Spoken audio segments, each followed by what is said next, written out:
कोई डाउट है पहले का तो पूछ लो, या क्वेश्चन ये सब में। Current, electric field, potential, current, capacitor, तीनों मिलाकर।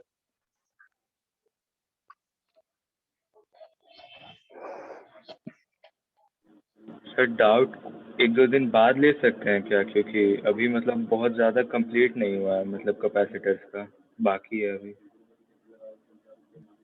ठीक है, और किसी का नहीं है? नो सर, अभी नहीं है। ठीक है, फिर इसे पढ़ो, कंप्लीट करो कैपेसिटर को, और जहाँ कहीं भी दिक्कत आए उसे पूछ लेना है। और टाइम टू टाइम रिवीजन भी करते रहना है, ठीक है? तो 11th वाले जो भी टॉपिक हो उससे भी टाइम निकाल कर रिवीजन करना है। 12th वाला चल ही रहा है। ठीक है, फिर तो आज करंट हम लोग शुरू करते हैं।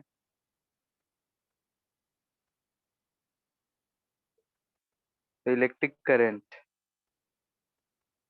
तो कंडक्टर के बारे में तो हम लोग जानते हैं कि कंडक्टर अगर हम बोले तो कंडक्टर जो होता है ऐसा मटेरियल होता है जिसमें बहुत ही large amount of free electrons हो, ठीक है? और फ्री इलेक्ट्रॉन्स है, जैसे कहीं दे पूछ ही लेते हैं। कंडक्टर है, लेट से कि ऐसा हमारे पास एक कंडक्टर है, इसमें हम जानते हैं कि इसमें बहुत ही large amount of free electrons होंगे। और ये जो फ्री इलेक्ट्रॉन्स होते हैं ये इसमें मूव भी कर रहा होगा, ठीक है? ये जो मूवमेंट होगा इसका रैंडम मोशन हो रहा होगा, ठीक है? और ये रैंडम मोशन क्यों हो रहा होगा? तो ड्यू टू थर्मल, ठीक है? थर्मल यानी हीट की वजह से, ड्यू टू हीट ही लिख देते हैं। हीट यानी किसकी वजह से? तो रूम टेम्परेचर है या फिर जो भी है, तो टेम्परेचर की वजह से, रूम टेम्परेचर पे भी है तो इलेक्ट्रॉन्स मूव कर रहे होंगे। ये जो रैंडम मोशन होता है इसका स्पीड जो होता है, स्पीड लगभग 10 का पावर -6 मीटर पर सेकेंड का ऑर्डर का होता है, ठीक है? कोई भी अगर कंडक्टर है तो कंडक्टर में जो फ्री इलेक्ट्रॉन्स है वो मूव कर रहे हैं अंदर में, ठीक है? और वो रैंडम मोशन किसकी वजह से हो रहा है? तो हीट की वजह से, यानी कि टेम्परेचर की वजह से, ठीक है? टेम्परेचर पे जो है तो जो वैलेंस शेल इलेक्ट्रॉन्स है जो लूजली बाउंड है वो टूट के निकल के घूमने फिरने लगते हैं। तो उसको एनर्जी कहाँ से प्रोवाइड हो रहा है? वो अपना जो सेल है वो छोड़ के बाहर निकल जाए, तो थर्मल हीट की वजह से। क्लियर है? अब इसकी वजह से कंडक्टर में बहुत ही लार्ज नंबर ऑफ इलेक्ट्रॉन्स जो है फ्रीली मूव कर रहे होते हैं, और यही रिस्पॉन्सिबल होता है गुड कंडक्टर, यानी कि कहते हैं कि कंडक्टर जो रहता है करंट को अलाउ करता है पास करने के लिए अपने थ्रू। तो ये किसकी वजह से? तो ये फ्री इलेक्ट्रॉन की वजह से, ठीक है? एक सवाल आप पूछना चाहेंगे, 10th क्लास में हम लोगों ने पढ़ा था कि करंट जो होता है चार्ज पर यूनिट टाइम होता है, यानी कि rate of flow of charge को हम लोग करंट बोलते हैं। तो जैसे कि अगर हमारे पास कोई भी एक रॉड हो, पड़ा हो, हम उसे उठाते हैं तो करंट नहीं लगता है, जबकि हम यहाँ कह रहे हैं कि अगर वो कंडक्टर है तो उसमें इलेक्ट्रॉन्स ऐसे भी फ्रीली मूव कर रहे हैं, रैंडम मोशन कर रहे हैं ड्यू टू टेम्परेचर, तो फिर हमें करंट क्यों नहीं लगता है? ठीक है, सोचो, तब तक हम आगे का देखते हैं।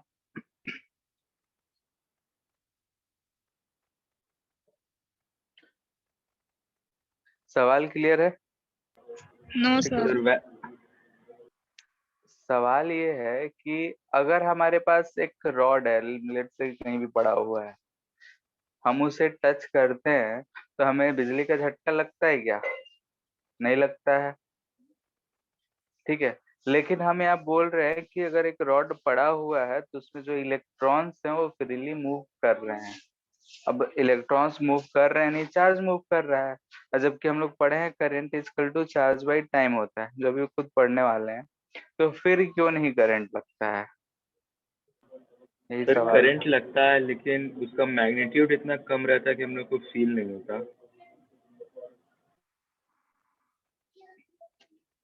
हम्म, कह सकते हैं, ठीक है, लेकिन 100% ऐसा नहीं माना जाता है। जो माना जाता है उसे भी हम लोग देखेंगे कि क्यों ऐसा होता है। ठीक है, जैसे इलेक्ट्रिक करंट, तो करंट हम लोग डिफाइन क्या करते हैं कि अगर हमारे पास कोई एक कंडक्टर है, ठीक है, इसमें अगर हम एक क्रॉस सेक्शनल एरिया ले रहे हैं, तो अगर डेल्टा टी टाइम हम यहाँ पे बैठ जाए और देखें कि इधर से इधर कितना चार्ज ट्रांसफर हुआ है, लेट से डेल्टा क्यू चार्ज ट्रांसफर हुआ है डेल्टा टी टाइम में, तो हम लोग करंट जो है आई बोलेंगे, एवरेज करंट वो होगा delta Q by delta T. ठीक है, यानी कि एवरेज करंट क्या है, delta Q by delta T. तो यहीं से हम लोग डिफाइन करते हैं current is rate of flow of charge.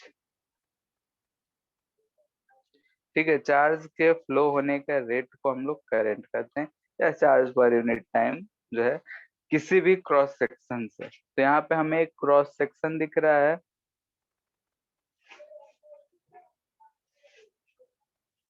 इस क्रॉस सेक्शन से देखे तो इतना चार्ज पास किया है।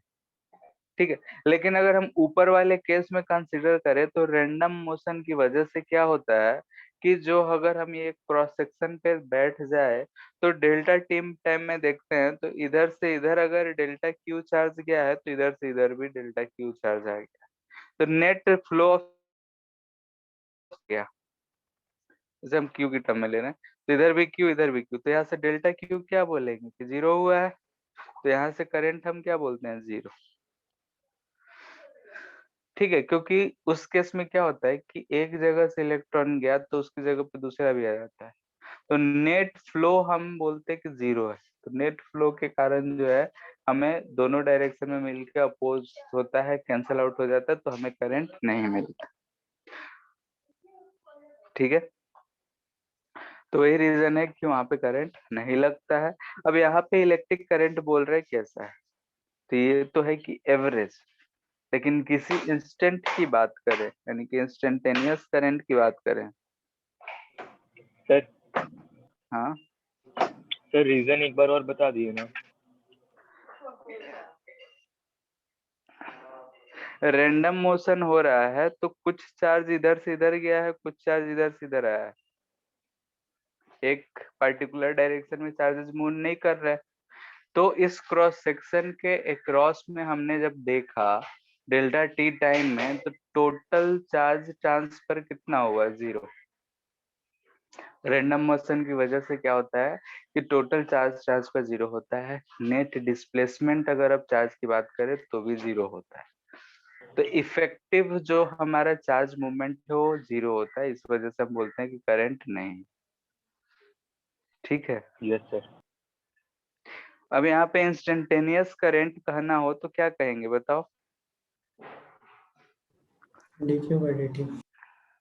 ठीक है, डेल्टा टी क्या होना चाहिए, टेंड्स टू जीरो होना चाहिए। तो यहाँ से अगर delta Q by delta T हम लिखते हैं तो इस चीज को हम लोग जानते हैं। अब तो हो गया होगा डिफरेंशिएबिलिटी। Yes sir. ठीक है, तो इंस्टेंटेनियस करंट आई को हम लोग क्या लिख लेते हैं, D Q by D T. ठीक है, तो अगर एवरेज हो तो delta Q by delta T, अगर इंस्टेंटेनियस कहा जाए तो D Q by D T.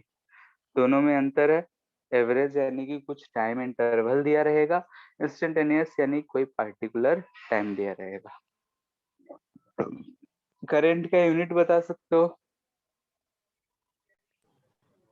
Coulomb per second. Ampere. Ampere.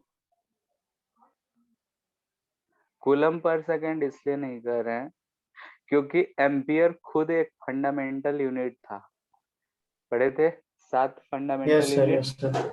उसमें से एक खुद क्या था, एम्पियर करंट का। ठीक है, इसलिए इसका यूनिट क्या ले रहे हैं, एम्पियर, जो कि कूलम पर सेकंड है, यानी क्या है, एम्पियर। ठीक है। ये क्वांटिटी कैसा है, स्केलर या वेक्टर क्वांटिटी है? स्केलर। स्केलर। ठीक है। जैसे कि अगर हम देखें कि इसके पास ऐसा, अगर हम मान लेते हैं कि दो ऐसा है, इधर से अगर 3 एम्पियर करंट आया, इधर से 4 एम्पियर करंट आया, तो हम लोग यही बोलते हैं कि इधर से 7 एम्पियर गया है। ठीक है, ऐसा नहीं है कि इन दोनों का रिजल्टेंट 5 एम्पियर आया हो। ठीक है, 90 डिग्री पे ले रखे हैं इसे शो करने के लिए बस। तो यहाँ पे हमें दिख रहा है कि इस क्वांटिटी के पास डायरेक्शन भी है और मैग्नीट्यूड भी है। ठीक है, डायरेक्शन भी है, मैग्नीट्यूड भी है। तो हम लोग पढ़े हैं कि डायरेक्शन होता है, मैग्नीट्यूड होता है, तो क्वांटिटी वेक्टर होता है। लेकिन यहाँ पे ये जो है वेक्टर लॉ ऑफ एडिशन को फॉलो नहीं करता है। तो ऐसे क्वांटिटी जिसके पास डायरेक्शन हो और मैग्नीट्यूड हो, तो उसे हम बोलते हैं टेंसर क्वांटिटी। ठीक है, लेकिन चूंकि टेंसर जो है हमारे सिलेबस में नहीं है, इसलिए हम क्या कहेंगे, स्केलर क्वांटिटी। ठीक है, लेकिन अगर ऑप्शन में टेंसर भी रहा तो टेंसर पे ही टिक लगाए। क्लियर है?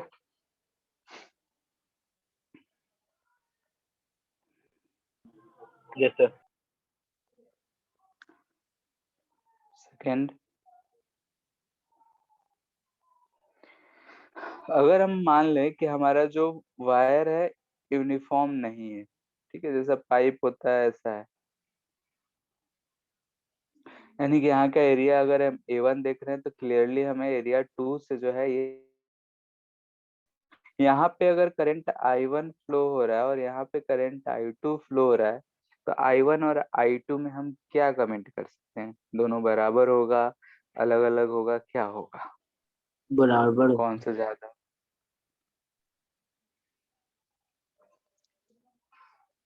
ठीक है, बराबर होगा। क्यों? चार्ज रीजन क्या कंजर्व रहेगा।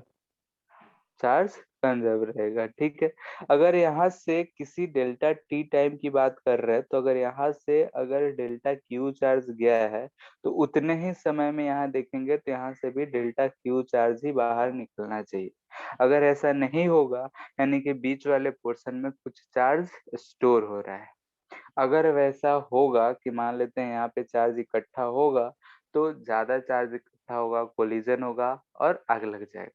लेकिन ऐसा नहीं होता है, तो इस वजह से हम बोलेंगे कि डेल्टा टी टाइम में जितना चार्ज अंदर गया है उतना ही चार्ज बाहर निकलेगा। ठीक है, तो यहाँ से हम लोग क्या बोलेंगे कि चार्ज और टाइम सेम है, तो I1 जो होगा इक्वल टू I2 होगा। ठीक है, यानी कि same amount of charge will enter and exit in same interval of time।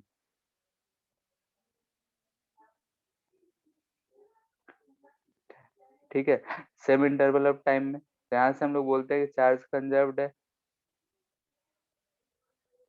ठीक है, तो उसी से हम बोल सकते हैं कि ऐसा हम बोल सकते हैं कि same amount of charge same time interval पे आ रहा है, जा रहा है, तो इस वजह से करंट भी सेम होगा। तो इस चीज को पढ़ने के लिए हम लोग एक तीसरा अलग क्वांटिटी जो है पढ़ते हैं, जिसे हम बोलते हैं करंट डेंसिटी। इस दोनों पॉइंट को रिलेट करेगा, जिसे हम बोलते हैं जे से। ये एक वेक्टर क्वांटिटी है। ठीक है, करंट डेंसिटी यानी कि डायरेक्शन को भी रिप्रेजेंट करने के लिए, और साथ साथ जो हमारा ऊपर एरिया के से अलग अलग जा रहा था उस चीज को भी ये रिप्रेजेंट करेगा। तो कैसे करेगा? तो सबसे पहले ये क्या होता है उसका डिफिनीशन हम लिखते हैं। तो एक डिफाइन होता है कि it is a vector quantity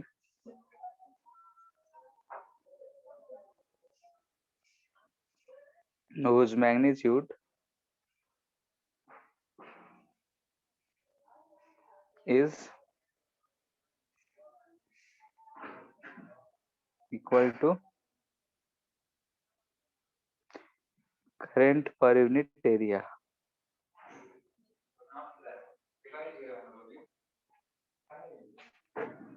And direction is along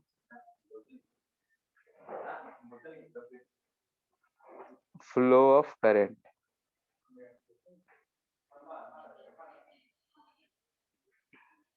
ठीक है, जिधर करंट बह रहा है उधर ही डायरेक्शन है इसका, और जो हमारा इसका मैग्नीट्यूड है, उस मैग्नीट्यूड का जो वैल्यू है वो करंट पर यूनिट एरिया है। ठीक है, यानी कि हम जे अगर लिखना चाहें तो क्या लिख सकते हैं, J is equal to I upon current per unit area. अगर वेक्टर क्वांटिटी है तो हम यहाँ पे एक यूनिट वेक्टर लगा देते हैं लिखने के लिए, क्योंकि कभी भी नीचे रेसिप्रोकल में वेक्टर नहीं होता और करंट जो है स्केलर क्वांटिटी है। या फिर हम लोग ऐसा लिख सकते हैं, आई इजकल टू जे डॉट। ठीक है, तो अगर हमें ऐसा क्रॉस सेक्शनल दिया रहे, ठीक है, जैसे ये है, यहाँ पे हमें दे रहा है कि ऐसा एक क्रॉस सेक्शन है, इसमें करंट ऐसा आई जा रहा है, तो हमेशा जो ये एरिया लेना है, वो हम एरिया जो लेंगे वो परपेंडिकुलर टू करंट लेंगे। ठीक है, यानी कि इस फॉर्मूले में जो हम एरिया रखे हैं वो हमेशा क्या लेंगे, जैसे कि यहाँ पे लिखेंगे तो जे ए कॉस थीटा आ जाएगा। तो ए कॉस थीटा क्या रिप्रेजेंट कर रहे हैं यहाँ पे,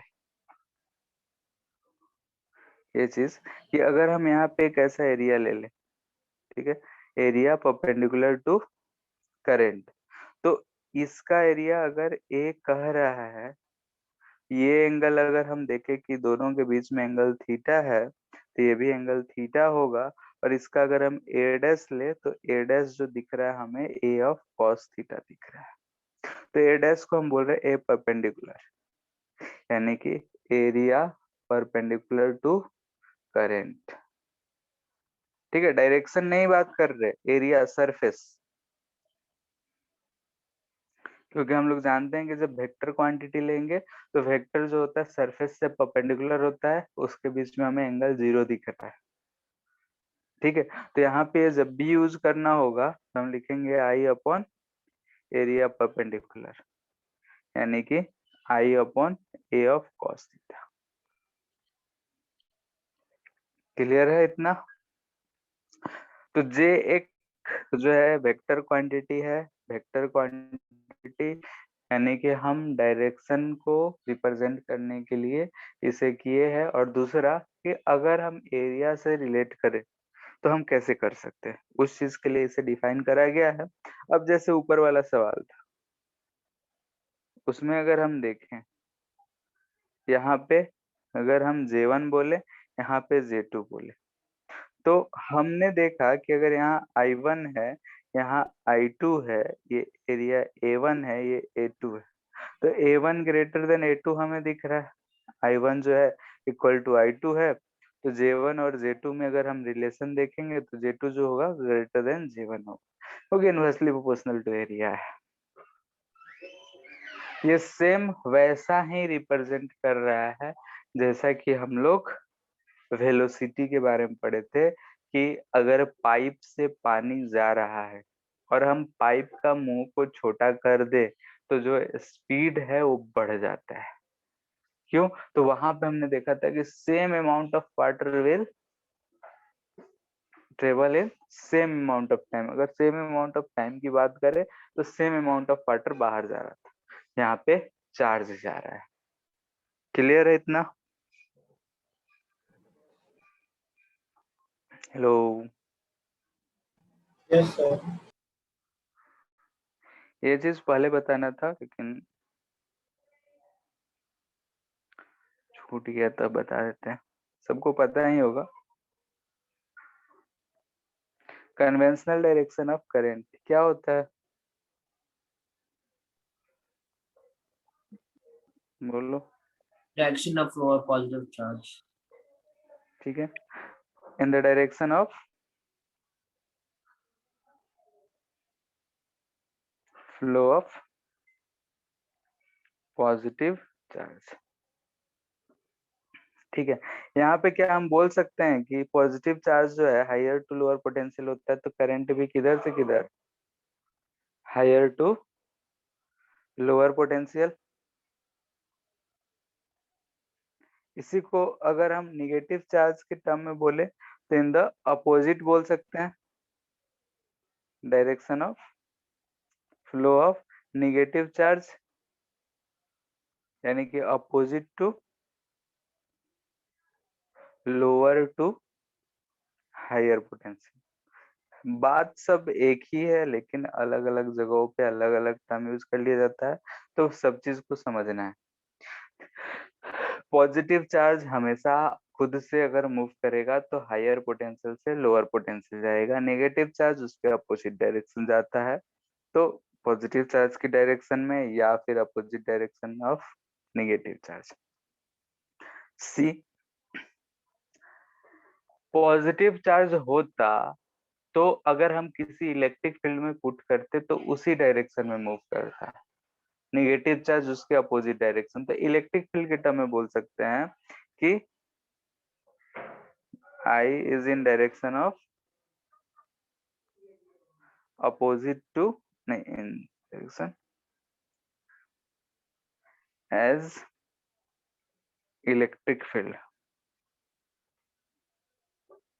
इन कंडक्टर। ठीक है, ये इलेक्ट्रिक फील्ड जो कंडक्टर में क्रिएट होगा उसकी वजह से। हम लोग पढ़े हैं कंडक्टर में इलेक्ट्रिक फील्ड जीरो होता है, तो जीरो जो होता है वो स्टैटिक चार्जेस के लिए होता है, ये बात ध्यान रखना है। जो हम लोग पहले प्रॉपर्टीज ऑफ कंडक्टर से पढ़े हैं वो स्टैटिक चार्ज था।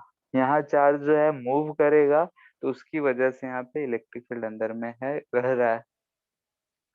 बाहरी जो इलेक्ट्रिक फील्ड है वो न्यूट्रलाइज नहीं होता है। तो ये चीज है कन्वेंशनल डायरेक्शन ऑफ करेंट। ठीक है, फिफ्थ, चार्ज कैरियर्स।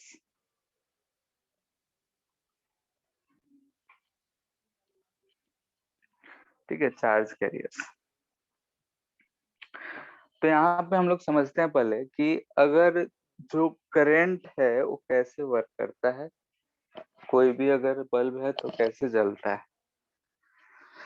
जैसे कि अगर हम मान ले कि यहाँ पे हमारे पास एक रेजिस्टेंस है, यानी कंडक्टर लगा हुआ है, इसमें अगर हमें पोटेंशियल डिफरेंस क्रिएट करना है तो पोटेंशियल डिफरेंस हम एक बैटरी लगा के कर सकते हैं। बैटरी लगाए तो इधर हमारे पास हायर पोटेंशियल है, इधर लोअर पोटेंशियल है, ये भी है। अब जो इसमें इलेक्ट्रॉन्स थे वो सारे के सारे जो है लोअर से हायर पोटेंशियल की तरफ हमें मूव करते हुए दिखेंगे। जो रैंडम मोशन था सो था, लेकिन हमें दिख रहा है कि इलेक्ट्रॉन जो है ऐसा मूव कर रहा है। लेकिन अगर हम इसकी जगह पे एक पॉजिटिव चार्ज मान लेते हैं, डील करने के लिए अच्छा रहता है, तो हम देखेंगे कि पॉजिटिव चार्ज हायर पोटेंशियल से लोअर पोटेंशियल जाएगा। तो यहाँ पे अगर भी है, यहाँ पे जीरो अगर हम मान रहे हैं, जैसे कि यहाँ जीरो यहाँ भी, तो हम क्या देखेंगे कि इस पॉइंट पे, ए पॉइंट पे जो एनर्जी है इस इलेक्ट्रोपोजिट्रॉन के पास, यानी कि U एट ए अगर देखेंगे तो हमें दिख रहा है कि इंटू वी है, लेकिन वही एनर्जी एट बी देख रहे हैं तो जीरो हो जा रहा है। यानी कि ये जो चार्ज है इस कंडक्टर में ए से बी आया तो अपना एनर्जी लूज कर गया, loses its energy from A to B. ठीक है, ए से बी आया तो अपना जो एनर्जी था वो लूज कर गया। अब बी के बाद जो है यहाँ से आया, ठीक, इस वायर के थ्रू यहाँ पे आ गया। वायर में करंट तो है ही, कनेक्शन पूरा है, तो उस वायर में ये चार्ज जो है इस बैटरी के पास आया। अब बैटरी के इस एंड से इस एंड जाने में अगर हम ध्यान से देखें तो यहाँ पे बैटरी उसको चार्ज कर दिया होगा E इंटू वी से। Q into V energy supplied by battery होता है, तो पहले जीरो था, जब निकल रहा है तो ईवी से निकल रहा है, तो यहाँ पे बैटरी ने उसे फिर से उस पे एनर्जी प्रोवाइड किया। वो इलेक्ट्रॉन फिर से पॉजिट्रॉन या फिर से पे आया, अपना एनर्जी लूज किया, और ऐसा ही सिलसिला ये चलता रह रहा है। And again it gets energy from battery, battery से वो अपना एनर्जी फिर से पा रहा है। क्लियर है? सर मतलब वो अब एनर्जी जा कहाँ रहा है, मतलब काइनेटिक में वो यहाँ कन्वर्ट हो नहीं, ये कंडक्टर जो हम बोल रहे हैं, ये कंडक्टर क्या है हमारा, इसके पास कुछ रेजिस्टेंस है, बल्ब होगा, यहाँ पे हम कंडक्टर उसे मान रहे हैं पढ़ने के लिए, लेकिन एक्चुअली में अगर कोई भी सर्किट हम लोग यूज कर रहे होंगे तो वहां पे वो एक बल्ब को रिप्रेजेंट कर रहा है, पंखा को रिप्रेजेंट कर रहा है, टीवी फ्रिज जो भी चीज है उसे रिप्रेजेंट कर रहा है। तो ये जो एनर्जी गया है वो उसके वर्किंग में गया और कुछ हीट लॉस में गया होगा। बात समझ आ रहा है? रहा। जैसे यस सर। पंखा है तो एनर्जी क्या हुआ, पंखे को चलाने में गया, वो पंखा चला तो हमें हवा मिला, बल्ब है तो बल्ब जला। तो जो भी चीज सर है तो तो अगर वहाँ कंडक्ट पोटेंशियल जीरो हो जाएगा यानी उस पर कोई कंजर्वेटिव फोर्स भी तो नहीं लग रहा, यानी किस मतलब वो फिर आगे कैसे जाएगा जीरो वाले पॉइंट से फिर? जैसे कि एक कनेक्शन है तो इस कंडक्टर में एक इलेक्ट्रिक फील्ड तो क्रिएटेड है ना, यस इलेक्ट्रिक सर। फील्ड है। ठीक है, ये जो वायर है हम लोग इसे मान रहे हैं कि जीरो है, लेकिन ऐसा थोड़ा है कि इसमें भी तो इलेक्ट्रिक फील्ड होगा ही, वो भी तो कंडक्टिंग है। यस बात समझ सर। आ रहा है? तो इसमें जो है यहाँ तक आया तो उसके बाद वो उसके पास कुछ भी थोड़ा भी वेलोसिटी होगा तो आगे पहुंच जाएगा, ना ही कोई रोकने वाला है ना ही कोई बढ़ाने वाला है। ठीक है, यस सर। तो यहीं से ये टर्म आता है कि चार्ज कैरियर्स। पहले लोग क्या समझते हैं कि जो चार्ज है ना कि इलेक्ट्रॉन घूम रहा है उसकी वजह से करंट है, ठीक है, उसकी वजह से करंट है, लेकिन एनर्जी कहाँ से आ रहा है, बैटरी से आ रहा है। और वो एनर्जी कौन लेके जा रहा है, तो चार्जेस लेके जा रहे हैं। तो इसीलिए हम लोग इसे क्या कहते हैं, चार्ज कैरियर्स, यानी कि एनर्जी को कैरी करते हैं, तो एनर्जी कैरियर्स ना कह के हम इसे चार्ज कैरियर कहते हैं। सेम उसी तरीके से कि अगर हम लोग एक ट्रक को एज्यूम करें, एक गोडाउन है, एक फैक्ट्री है, फैक्ट्री जो है सामान को मैन्युफैक्चर कर रहा है, वहां से ट्रक जो है सामान को लोड करता है, ले आके गोडाउन पे उतार दिया, फिर खाली होके फैक्ट्री के पास गया, फिर लोड किया, फिर ले आके उतार दिया, ऐसा ही सिलसिला चलते रहता है। वैसे ही यहाँ पे जो चार्जेस हैं ये भी यही काम करते हैं। क्लियर है? यानी कि चार्ज जो है बैटरी से एनर्जी उठा के जो भी कंडक्टर या इलेक्ट्रिकल डिवाइसेस होते हैं उस तक पहुंचाने का काम कर रहे होते हैं। ठीक है, तो इसी वजह से हम लोग बोलते हैं कि since charges carries energy from battery या जो भी सोर्स लगा हो to conductor. Sir hmm, sir यानी अगर कोई चार्ज मूविंग है तो फिर उसका इलेक्ट्रिक फील्ड भी तो चेंजिंग मतलब मूविंग ही होगा। क्या? अगर सर मतलब अगर जैसे हम लोग क्या पढ़े थे कि मतलब जो एक चार्ज होता है उससे मतलब निकल उससे स्टार्टिंग होता है, अगर एक पॉइंट चार्ज ले ले तो इलेक्ट्रिक हम्म, फील्ड लाइन से उससे निकल रहा है अगर पॉजिटिव चार्ज है तो अगर वो मूव कर रहा है तो सर इलेक्ट्रिक फील्ड भी यानी उस केस में मूव करेगा।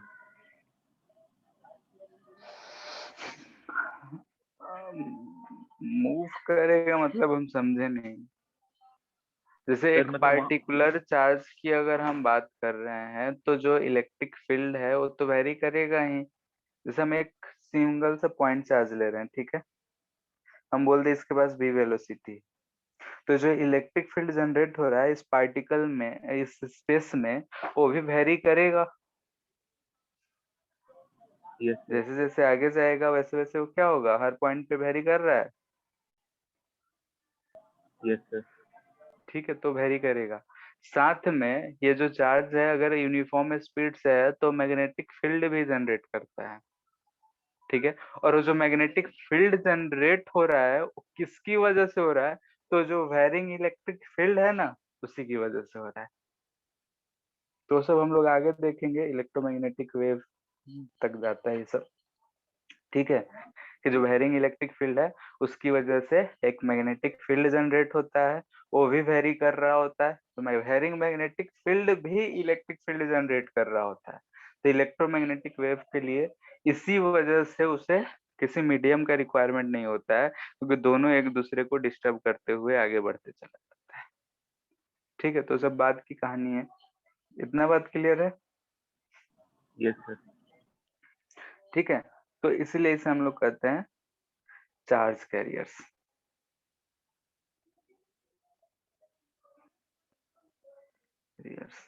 ठीक है, अब ये चार्ज कैरियर्स, कंडक्टर्स की अगर हम बात करें तो कंडक्टर्स में क्या चार्ज कैरियर्स होते हैं? Free electrons.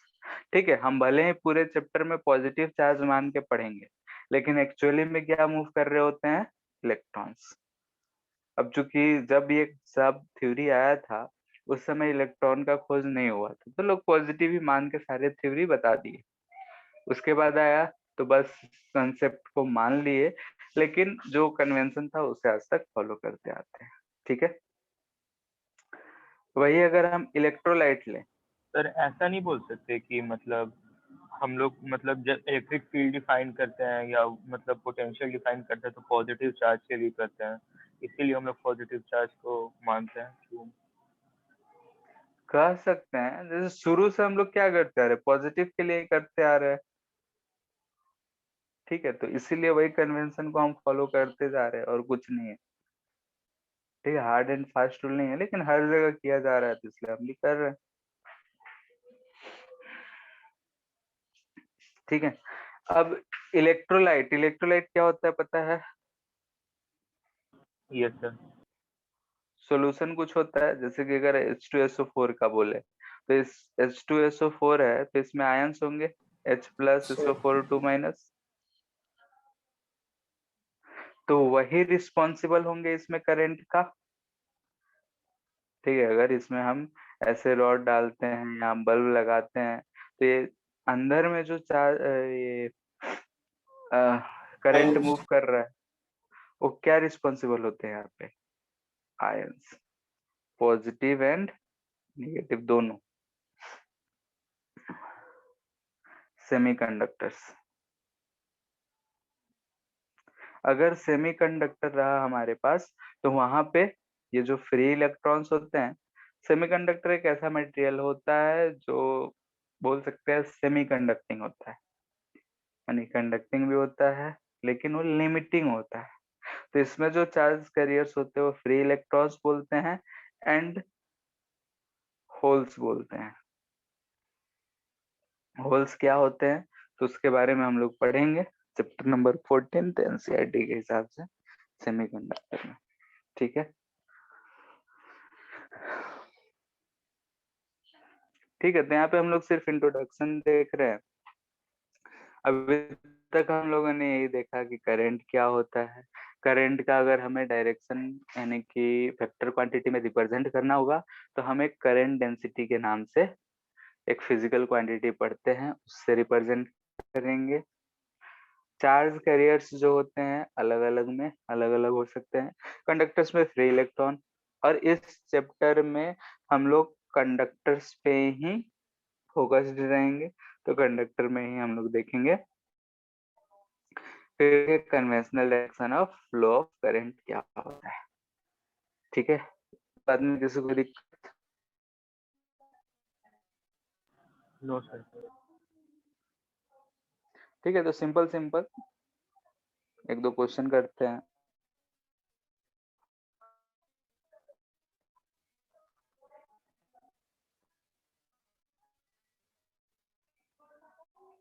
किसी भी क्रॉस सेक्शन से दिया है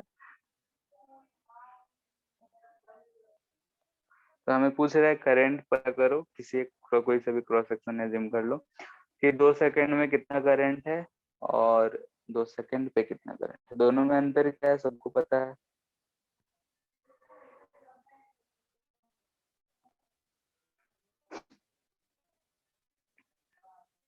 सर दोनों में 8 एम्पियर।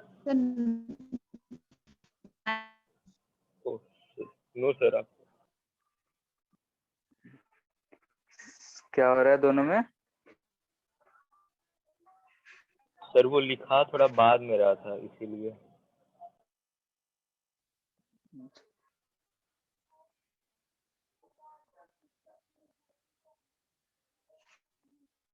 अच्छा, So दूसरा का 8. 8 आ रहा है, सर सर 10 और 9। 9 आएगा ना सेकेंड। फर्स्ट का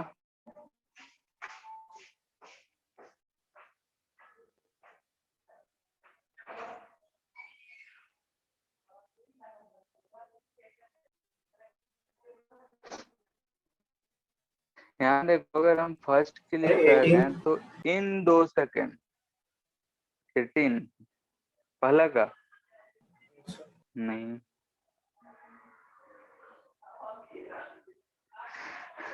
ठीक है, इन 2 सेकेंड का रहा है, यानी कि 0 से 2 सेकेंड में कितना गया, तो क्यू अगर टाइम 0 था तब कितना होगा 0, और Q T equal to 2 second में कितना पास हुआ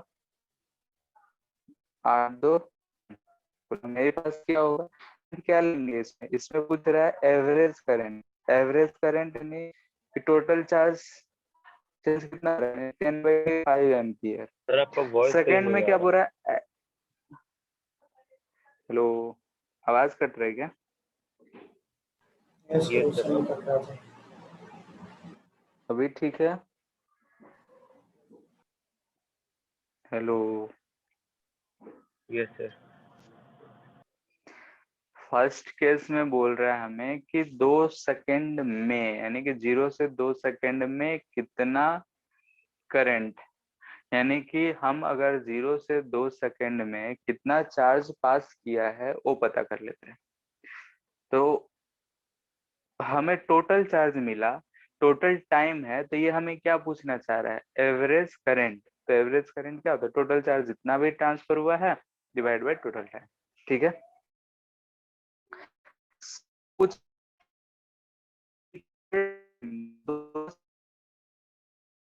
क्या कुछ सर वॉइस नहीं आ रहा आपका फिर से।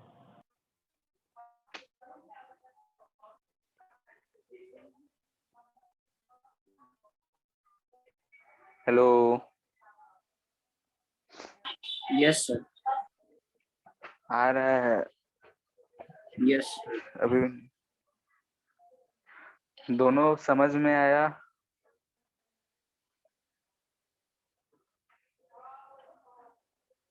Yes sir. ठीक है, यानी कि फर्स्ट है एवरेज कह रहा है, सेकंड इंस्टेंटेनियस कह रहा है, बस तो ये फाइंड करना है।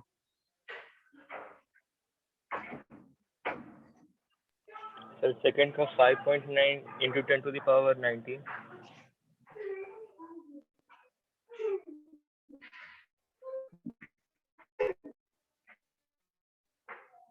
5.9 36, पता नहीं इसमें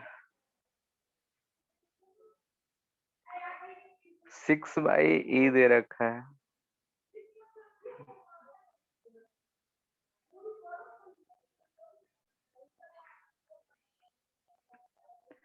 ठीक है, देखते हैं।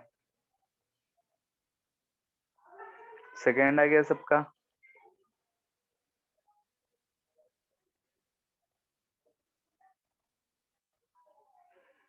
चार्ज क्या हम बता सकते हैं कितना होगा?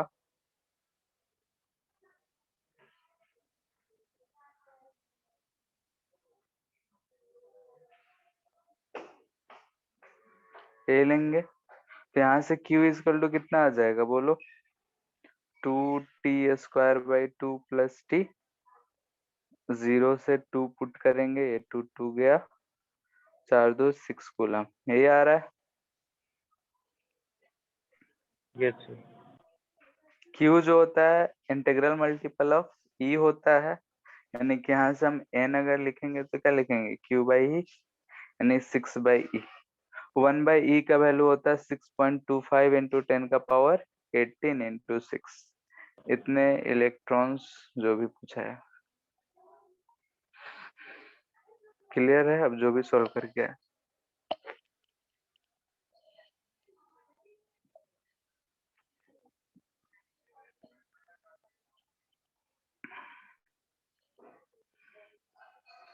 इतने में कोई दिक्कत? सर इन 2 सेकेंड्स पूछा है, तो हम लोग को डिफरेंशिएट करने का जरूरत है, मतलब इस फॉर्म में लिखने का? इन 2 सेकेंडों में तो कैसे पता करोगे बताओ? सर एवरेज यहाँ नहीं ले सकते? कैसे लिखेंगे, एवरेज फाइंड करेंगे? चार्ज तो दिया नहीं है, चार्ज का फंक्शन क्या है, इतने में इतना इतना पता कर लिए। करंट दिया है तो करंट से कैसे निकालोगे बताओ?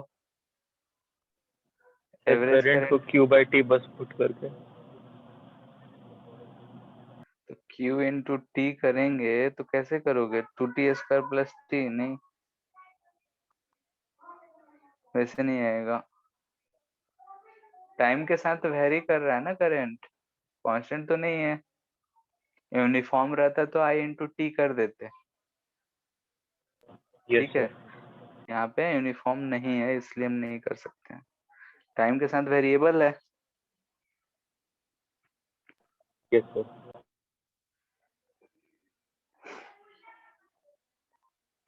ठीक है, इसके बाद एक छोटा सा कंसेप्ट और है जो हम लोग बचपन में पढ़े ही हैं, ओम्स लॉ। क्या होता है?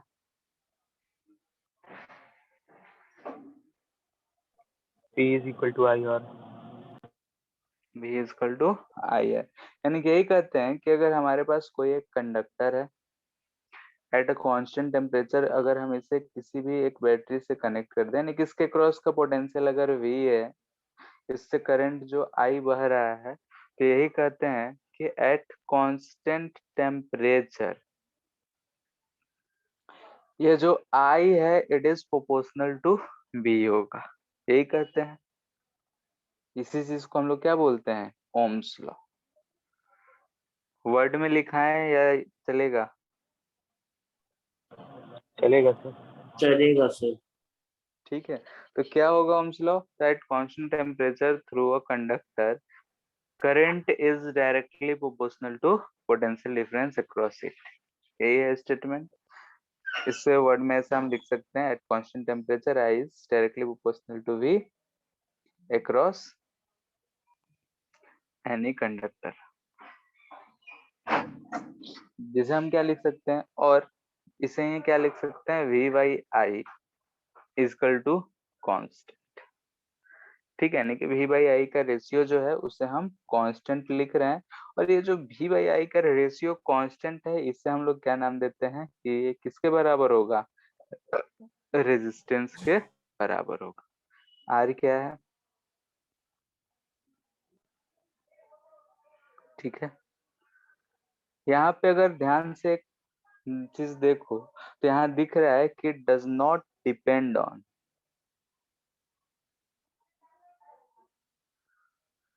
V और I। पोटेंशियल कितना है कंडक्टर के क्रॉस, करंट कितना है, उस पर ये डिपेंड नहीं कर रहा है। दिख रहा है, क्योंकि V बाई आई का रेशियो कांस्टेंट है। V बढ़ाएंगे, V को डबल करेंगे, I डबल होगा, दोनों का रेशियो सेम रहेगा, उनका रेशियो रिप्रेजेंट कर रहा है। तो ये डिपेंड्स, इसका डिपेंडेंसी हम लोग बाद में पढ़ेंगे। फिर 3-4 चीजों पे डिपेंड करता है। 10th क्लास में पढ़े भी थे, length, area, type of material, temperature. ठीक है, यहाँ पे हमें दिख रहा है कि अगर हमें कोई V और I का कर्व बना के दे दे, ठीक है, तो VI का कर्व क्या जाएगा? ऐसे स्ट्रेट लाइन जाएगा, क्योंकि V is directly proportional to I है, या I is directly proportional to V है। एंड इसका स्लोप की बात किया जाए, स्लोप क्या आएगा? आर। रेजिस्टेंस आ रहा है। ठीक है, कहीं कहीं ध्यान देना है इसमें कि I वर्सेस V कर्व रहता है। ठीक है, तो I वर्सेस V कर्व रहेगा तो स्लोप 1/r रहेगा। Y एक्सिस पे अगर I दे दे, X एक्सिस पे V दे दे, तो क्लियर है? I is equal yes to sir. V बाई R दे तो उसके अकॉर्डिंग देख लेना है।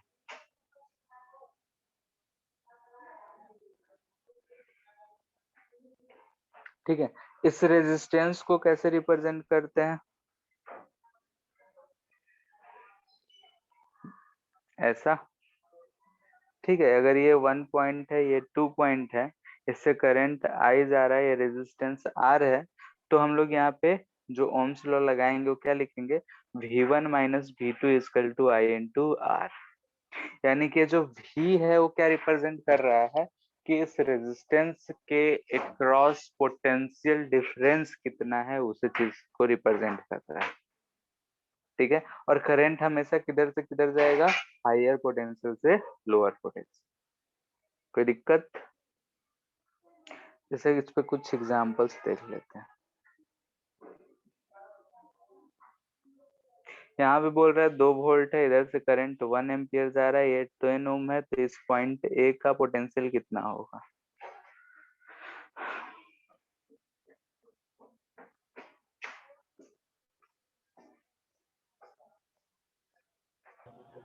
Twelve volt 12 volt. करंट हमेशा किधर से किधर जाता है? बोलो। हायर से lower.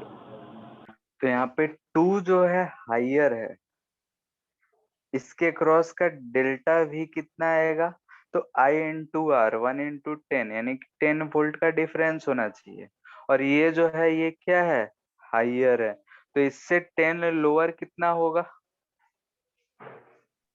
-8। -8।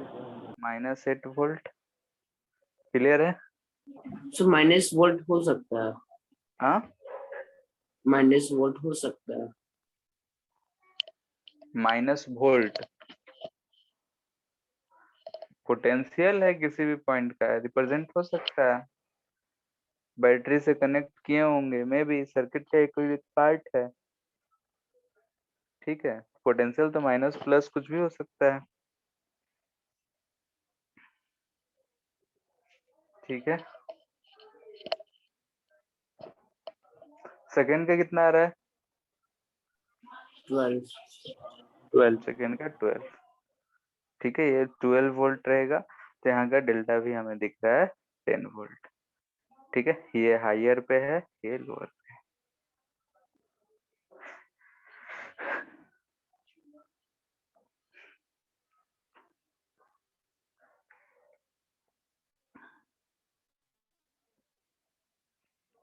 Limitations of Ohm's law. कुछ लिमिटेशंस है इसके, तो देखते हैं। पहला, एट फॉर कंडक्टर्स या metals at higher temperature, Do not follow Ohm's law. अगर temperature V is not proportional to I होता है, ठीक है, यानी कि ओम्स लॉ को ये फॉलो नहीं करता है। इसमें अगर V वर्सेस I कर्व बनाते हैं हम लोग, तो जाना ऐसा चाहिए था, लेकिन जाता कुछ ऐसा है। ठीक है, तो इसका रीजन क्या है? जैसे अगर हम टेम्परेचर बढ़ाते हैं तो रेजिस्टेंस क्या होता है? टेम्परेचर डिपेंडेंट होता है। Yes sir. रेजिस्टेंस जो है वो अलग तरीके से वेरी और ये करता है, आर मेटल्स के नॉट वन केस में प्लस अल्फा। हम लोग एज्यूम कर रहे हैं कि थर्मल एक्सपेंशन लोड पे नहीं कर रहा है। क्या? सर हायर टेम्परेचर पर थर्मल एक्सपेंशन भी तो हो जाएगा। हाँ, थर्मल एक्सपेंशन होगा, डायमेंशन चेंज होगा, बहुत चीज रीजन होता है। ठीक है, जो इलेक्ट्रॉन्स होते हैं अंदर में, उसमें जो रैंडम मोशन होता है वो बहुत हाई हो जाता है। ठीक है, तो इस वजह से ये सब होता है, जो उनको जिस डायरेक्शन में जाना चाहिए था उधर नहीं जाके किधर भी भटकना शुरू हो जाते हैं। Second, semiconductors. सेमीकंडक्टर्स जो होते हैं ओम्स लॉ को फॉलो नहीं करते हैं। ठीक है, तो सेमीकंडक्टर्स में हम डायोड की बात कर रहे हैं। सेमीकंडक्टर से बना होता है। ठीक है, एग्जाम्पल में सेमीकंडक्टर्स के जो होते हैं सिलिकॉन, जर्मेनियम, ठीक है। तो इनका अगर हम बैटरी से कनेक्ट करके पोटेंशियल अक्रॉस लिखे और कर्व बनाते हैं, आई वर्सेस भी कैरेक्टरिस्टिक कहा जाता है। तो ये जो है ऐसा आता है,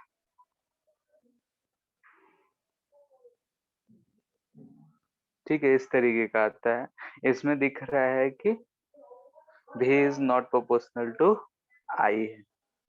इसमें रेजिस्टेंस भी जो है वो चेंज होते रहता है, तो इसमें हम लोग रेजिस्टेंस नहीं बोल के डायनेमिक रेजिस्टेंस करते हैं, ठीक है। तो सब चीज बात की है, तो यहाँ पे ये फॉलो नहीं होता है। इसी में गैलियम आर्सेनाइड है, ये भी सेमीकंडक्टर ही है, ठीक है। तो इसका जो हम लोग I versus V characteristic draw करते हैं वो इस तरीके का आता है, ऐसा लिनियर होता है, इसके बाद ऐसा कुछ जाता है, ठीक है, इस तरीके का। तो हमें इसमें तीन तीन रीजन दिखता है, एक रीजन, ये दूसरा रीजन और तीसरा रीजन। फर्स्ट तो लिनियर दिख रहा है, सेकेंड में हमें दिख रहा है नॉन लीनियर, यानी कि दोनों तो नॉन लीनियर ही है, लेकिन फर्स्ट इसमें दिख रहा है क्या चीज, बोलो। बोला इंक्रीजिंग ठीक है, इस रीजन में अगर हम ध्यान से देखें तो रेजिस्टेंस इधर यहाँ तक, जहाँ से घटना शुरू हुआ वहीं तक, यहाँ से रेजिस्टेंस यानी कि भी बढ़ रहा है, तो इधर का रेजिस्टेंस जो है आर जो आएगा पॉजिटिव वैल्यू आएगा, ठीक है, नॉन लिनियर है लेकिन इधर पॉजिटिव है। इधर की अगर हम बात करें जहाँ डिक्रीज होना शुरू कर दिया है इधर, तो यहाँ पे हम लोग देखेंगे तो स्लोप क्या है, डिक्रीजिंग है, 1/r निगेटिव आएगा। तो इधर जो हमें मिल रहा है रेजिस्टेंस वो निगेटिव में मिल रहा है, ठीक है। तो ओम्स लॉ को ये फॉलो नहीं करता है, ये सब कुछ एग्जांपल से इसे ध्यान में रखना है। सर, क्लियर है इतना? नेगेटिव रेजिस्टेंस का सिग्निफिकेंस क्या है? नेगेटिव रेजिस्टेंस जो है वो मतलब हम कंडक्टिविटी से समझते हैं इसको, ठीक है। कंडक्टर का जो अल्फा होता है, अल्फा के बारे में भी तो पढ़े नहीं है, R is equal to R not 1 plus alpha delta T, ये कभी पढ़े हो? No sir. ये अल्फा जो होता है इसका एक सेमीकंडक्टर्स के लिए निगेटिव वैल्यू होता है। जैसे जैसे हम टेम्परेचर बढ़ाते हैं इसका कंडक्टिविटी बढ़ते जाता है, यानी कि रेजिस्टेंस इसका घटता है, ठीक है। तो उसी चीज को रिप्रेजेंट करता है कि उस समय ये ब्रेक डाउन हो जाता है, इलेक्ट्रिक का ब्रेक डाउन, ये सब इलेक्ट्रिक बोल रहे हैं, सेमीकंडक्टर्स का ब्रेक डाउन हो जाता है, तो तुरंत ही बहुत ही कम पोटेंशियल पे बहुत ही हाई करंट जाने लगता है, जैसे कि यहाँ पे, तो उसी सब चीज को रिप्रेजेंट करता है, ठीक है। सर 2 बार स्लोप 0 भी तो हो रहा। हाँ तो सर वो मतलब एक तरह से मेटल बन जाता है कुछ कुछ पॉइंट के लिए। हाँ, मतलब कि जैसे हम लोग टेम्परेचर बढ़ाते हैं तो कंडक्टिंग उसका बढ़ता है सेमीकंडक्टर्स का, जैसे जैसे हम टेम्परेचर बढ़ाते हैं तो कंडक्टिंग जैसा बिहेव करने लगता है, ठीक है। आजकल उसी का जमाना चल रहा है, सोलर पैनल हो गया, एलईडी हो गया, सब जगह वही है, ठीक है। कैसे वेरी करता है अभी हम नहीं समझा सकते हैं, ठीक है, क्योंकि उसमें हम लोग पीएन जंक्शंस बनाते हैं। अब पी टाइप क्या होता है, एन टाइप क्या होता है, बहुत कुछ है, ठीक है, उसको उस समय देखेंगे, ठीक है। अभी फिलहाल ठीक है इतना सर। ही याद रखो कि ये चीज सारे यानी कि सेमीकंडक्टर्स या मेटल्स एट हायर टेम्परेचर ये सब ओम्स लॉ को फॉलो नहीं करते, ठीक है। और जो ओम्स लॉ को फॉलो नहीं करता है उसे हम लोग नॉन ओमिक मटेरियल कहते हैं, ठीक है।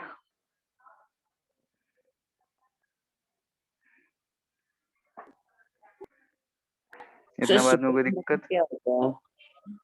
हाँ, सुपर कंडक्टर क्या होता है? वो भी एक मटेरियल होता है जिसका कंडक्टिविटी जो है इतना बढ़ जाता है कि रेजिस्टेंस 0 हो जाता है, ठीक है, तो अभी तक जो शायद है 5 या 6 डिग्री तक ही पाया गया है, निगेटिव टेम्परेचर पे पाया गया है सुपर कंडक्टर। तो उसमें रेजिस्टेंस जीरो होने का मतलब क्या हुआ कि कुछ भी लॉस नहीं है। बात समझ आ रहा है? जैसे हम लोग हीट लॉस बोलते हैं ना, A²RT, Yes, sir. तो उसमें कोई लॉस नहीं है। ठीक है, तो ऐसे मटेरियल्स को हम लोग बोलते हैं सुपर कंडक्टर से। अगर वो एक्चुअली में अगर रूम टेम्परेचर तक आ गया तब समझो कि बहुत ही फायदा हो जाएगा। एक बार करंट हम लोग भेजे तो लॉस हो ही नहीं रहा है, तो जो भी है हम उसे सिर्फ यूटिलाइज ही करेंगे, 100% यूटिलाइजेशन होगा। ठीक है, क्योंकि लॉस में तो हमारा बहुत चला जाता है। ठीक है, सर तब तो फिर परपेचुअल मोशन डिवाइस भी फिर पॉसिबल है अगर कौन सा एनर्जी लॉस नहीं होगा तो। सर जो कौन सा हमेशा डिवाइस? चलते जाएगा हाँ अगर लॉस नहीं हुआ तो। हाँ, एक ही बार करंट भेजे और उसी से वो बार बार चल ही रहा है, हो सकता है।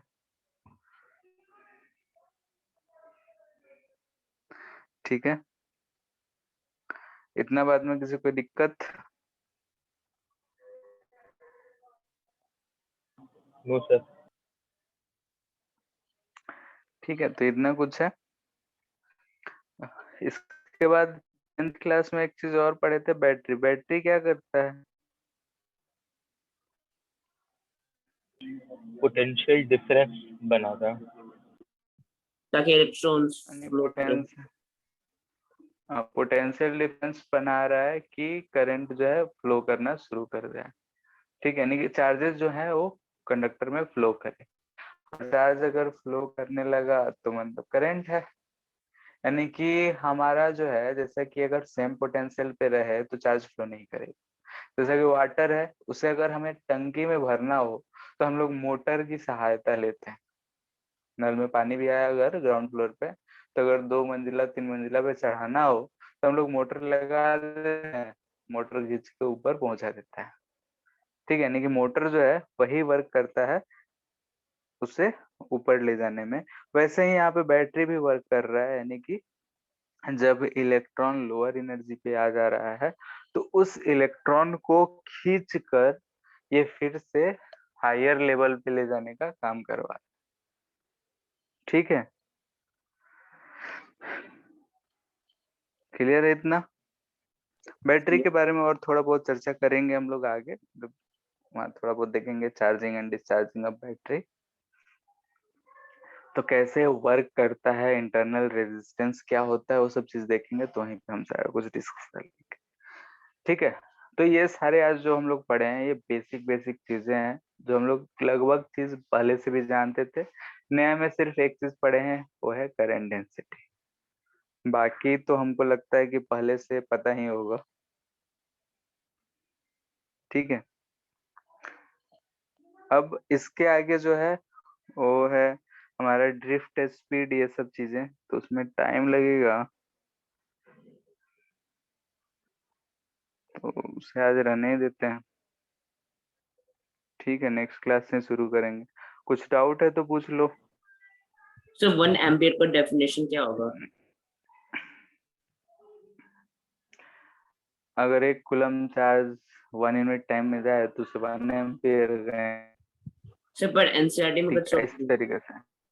हाँ ऐसे, लेकिन आ, वो जो बोलते हैं, क्या कहते हैं, जो उसका डिफिनीशन है, मतलब कि जो फंडामेंटल क्वांटिटी लिया जाता है, जैसे 1 kg के लिए लिया गया है, जो डिफाइन करा गया है डिफिनीशन उसका, उसके लिए क्या कहा जाता है कि दो ऐसे पैरेलल वायर्स है। ठीक है, इन दोनों में अगर हम करंट भेज रहे हैं, सेम करंट, एक इस डिस्टेंस से 1 मीटर या कुछ डिस्टेंस पे रखा होता है, तो इस पे एक फोर्स लगता है। ठीक है, आई क्रॉस बी, अट्रैक्टिव फोर्स लगता है।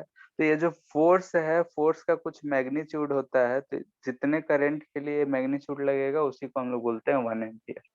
इस फोर्स का मैग्नीट्यूड हम बोल रहे हैं 2 into 10⁻⁻7। कितना आता है?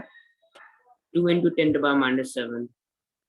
ठीक है, इतना न्यूटन लगता है। ठीक है, इस फोर्स का फॉर्मूला जो आता है म्यू नॉट I² अपॉन 2 पाई डी।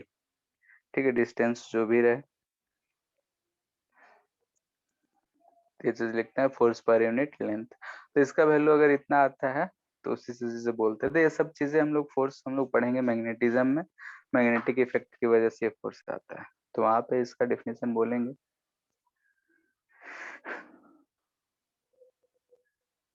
ठीक है, और कोई दिक्कत? सर 25 का डी नंबर HCV का और अस्मिता क्या बोल रही है? कैपेसिटर। पहले इसको बता दीजिए। HCV में ही है। Yes sir. Minute,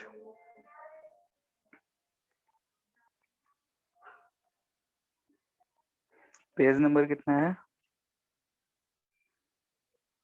sir 167।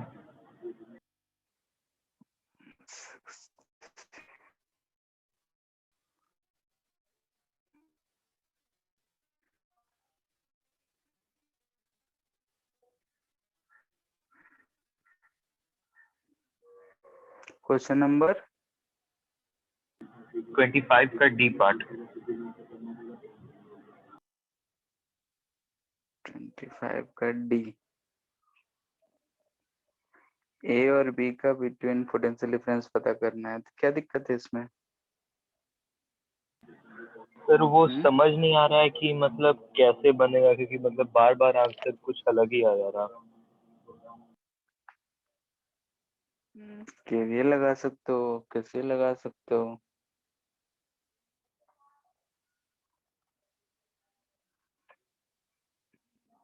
ऐसा दे रखा है। ऐसे क्वेश्चन तो हम लोग किए भी थे, सर्किट भले ही हम ऐसा ना बनाए थे। ठीक है, सर्किट ऐसा बनाए थे हम,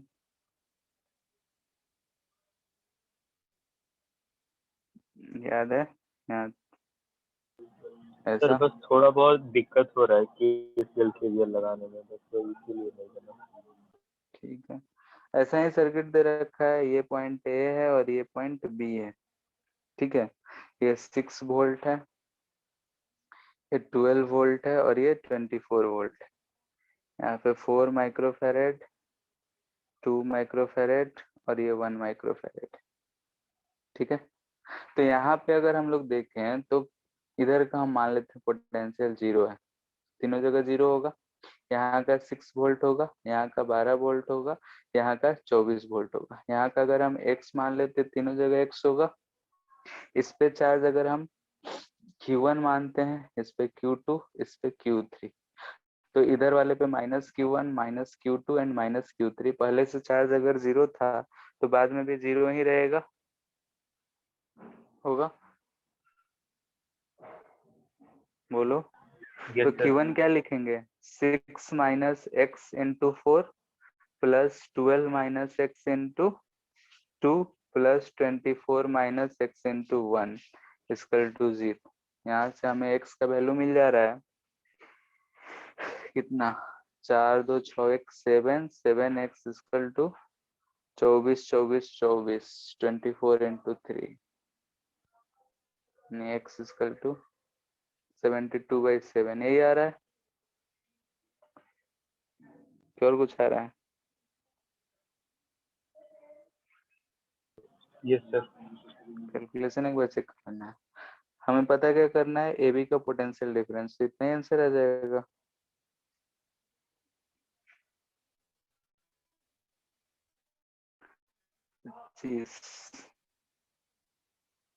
डी 10.3 दे रखा है, लगभग उतना ही है। Yes sir.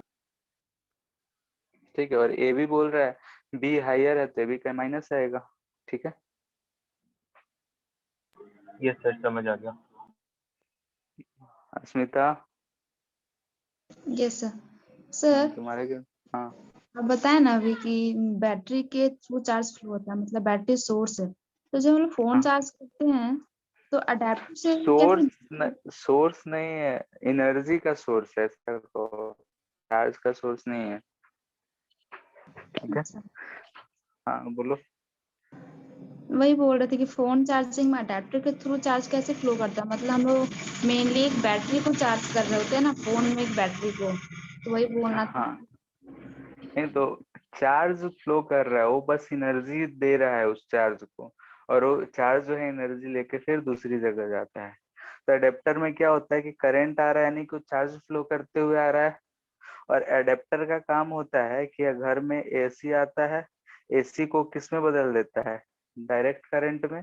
और जो हमारा बैटरी लगा होता है सेल में, वो डीसी होता है, तो यहाँ पे जब आता है तो ये हमारा हायर पोटेंशियल होता है। ठीक है, यानी कि अगर ऐसा एक बैटरी है, इसे हम बड़े बैटरी से कनेक्ट कर दिए, ठीक है, ये 20 वोल्ट है, ये 5 वोल्ट है, मान लेते रेजिस्टेंस होगा सर्किट में, तो करंट इधर से बहेगा। तो ये जो करंट है इस वाले बैटरी को क्या कर रहा है अंदर, यानी कि ये जो चार्ज है इस बैटरी को जो है एनर्जी प्रोवाइड कर रहा है, यानी कि ये जो बैटरी है वो अब चार्ज हो रहा है। ठीक है, और यहाँ से करंट निकल रहा है, इसका मतलब कि ये बैटरी जो है डिस्चार्ज हो रहा है, एनर्जी लूज कर रहा है। ठीक है, तो चार्ज नहीं जनरेट करता, बल्कि ये सब सोर्स होता है एनर्जी का। बात समझ आया? Yes sir.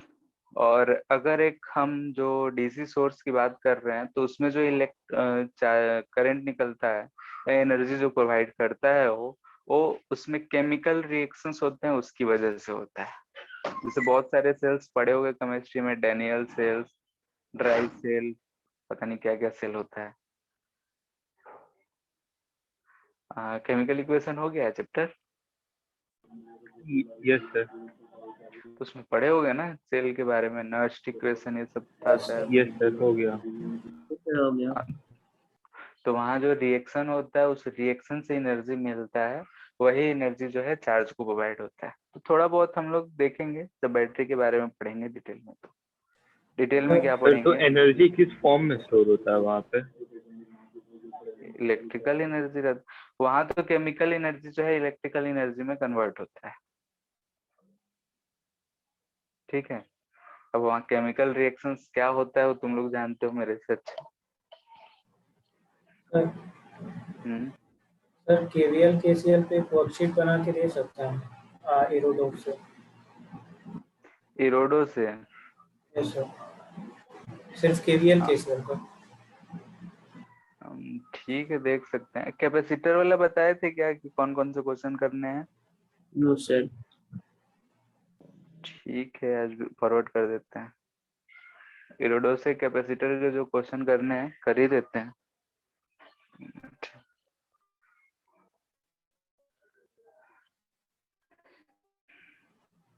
और उसमें केवीएल केसीएल का भी ऐड कर देंगे।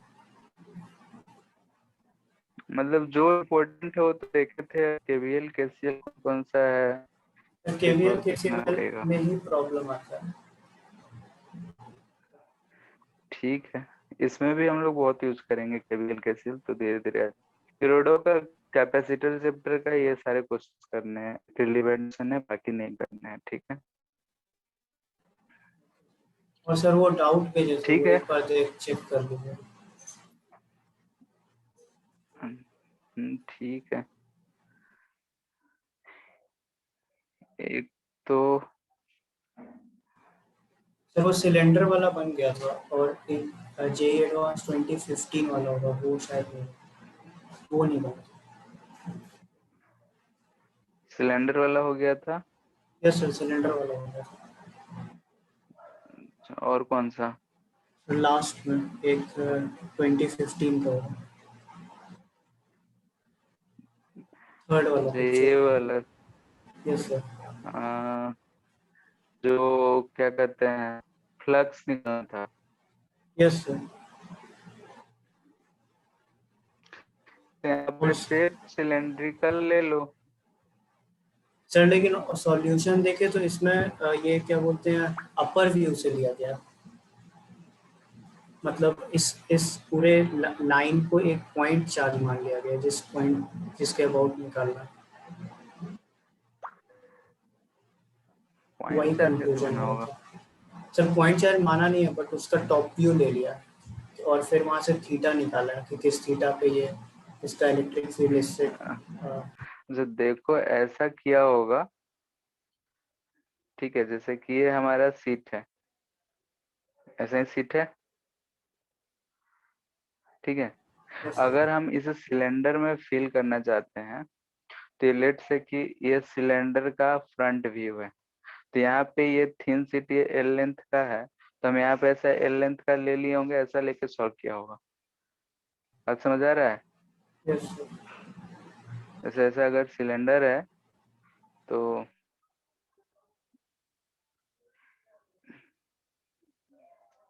ऐसा होगा,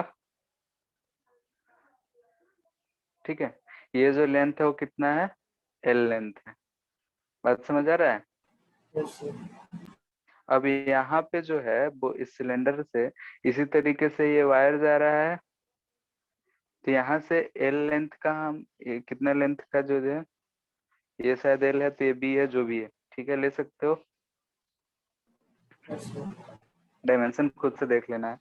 अब यहाँ पे हमें ये जो चार्ज अंदर में दिख रहा है वो कितना दिख रहा है, लेमडा इंटू बी, यानी कि यहाँ पे अब हम देखेंगे तो इसमें कितना हमें चार्ज दिख रहा है, लेमडा इंटू बी। और ये जो प्लेट है ये इतना एरिया, यानी कि पूरे से तो Q inside by epsilon not जाएगा फ्लक्स, Yes, sir. क्लियर है। तो इस पोर्शन से कितना जाएगा, इसके लिए हमें ये एंगल निकालना पड़ेगा, क्योंकि जो इस पोर्शन से हमारा इलेक्ट्रिक फील्ड ऐसा पास करा होगा तो वही इधर से पास किया होगा। बात समझ आ रहा है? Yes, sir. ठीक है, तो वही चीज को एज्यूम करके सॉल्व किया होगा Yes, sir. कि ऐसा अगर ही हम यहाँ कुछ से, था। और फिर वहां यहाँ से पे, थीटा निकाला था और फिर हाँ, उस अगर ये थीटा को थीटा पुट आ कर दिया गया था। तो हमें दिख रहा है कि 2 पाई एंगल के लिए कितना है, Q inside lambda B by epsilon not, तो ये थीटा जितना भी आया होगा, थीटा के लिए कितना हो जाएगा, 2 पाई से theta divide. By 2 pi. Clear है? हो यस जाएगा अब। यस सर, उसी का थीटा वही 60 डिग्री है। 60 है तो 60 बाई 2 पाई कितना हो जाएगा, 6 हो जाएगा अब। यस सर, हो गया।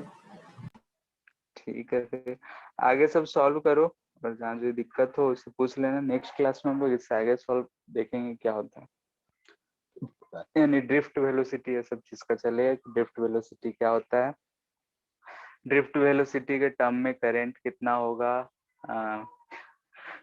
करंट डेंसिटी कितना होगा, रेजिस्टेंस का वैल्यू क्या आएगा, वहां से रेजिस्टिविटी क्या आता है, वो सारे चीजें चलेगा। ठीक है,